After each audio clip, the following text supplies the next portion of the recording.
So what we do is we bring Chinese Kung Fu masters to Europe.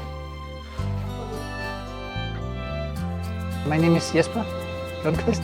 I'm from Denmark. My work is to do this, to promote this Kung Fu and to spread information about the Chinese martial arts culture. Then do this research. I think I had my first martial arts lesson in 1984 when I was a teenager. Then I discovered詠春. I started practicing that. I liked it very much. I want to know as much as possible about it. Where did it come from and what is it about? How did it develop? I started to get interested in China. So my first time to come to mainland China was in 2004. I also visited some people there. Actually, not just visiting people, but training with Chinese people, learning from Chinese masters, and also knowing them quite well. So I left my family and my friends to come to China to focus on learning Kung Fu. Wing Chun training changed my life. The Chinese Kung Fu schools, every year they like to have their annual anniversary banquet, like celebration. And then she came to this event and then we started talking. Yeah, then after that we got together, we met and talked. And then eventually we decided to get married. 10 years ago I moved to China. My own experience of the local culture. I found that actually people are very friendly.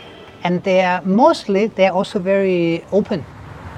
It's more convenient to live because now where we live it's kind of like you have Guangdong and you have Foshan, and we live kind of like on the border, so we can go to both places easily.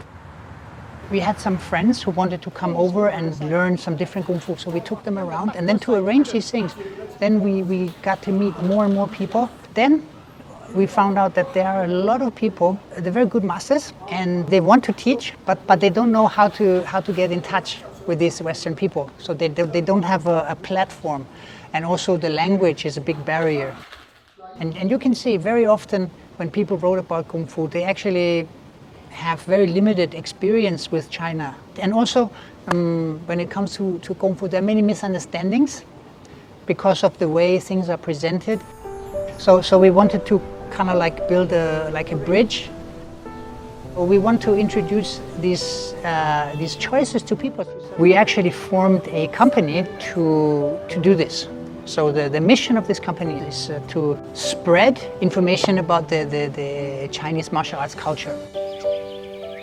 What we do is we do interviews with different masters, or we write articles. So when we do interviews, I will prepare some questions.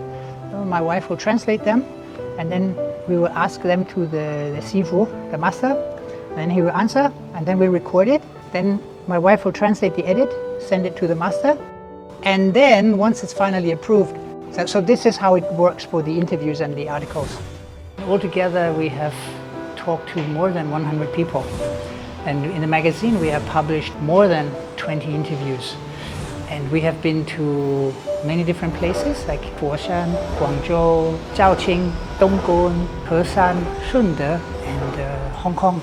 So many different places. Gradually we'll do it more. So do internet promotion. So the plan is we have this idea to also release like interviews and maybe some kind of documentaries on this channel, so people in the West have access to it. Living in Foshan is very nice. The local culture and the people are great, so you can lead a fantastic life. 下载N视频 APP，N 种方式打开世界。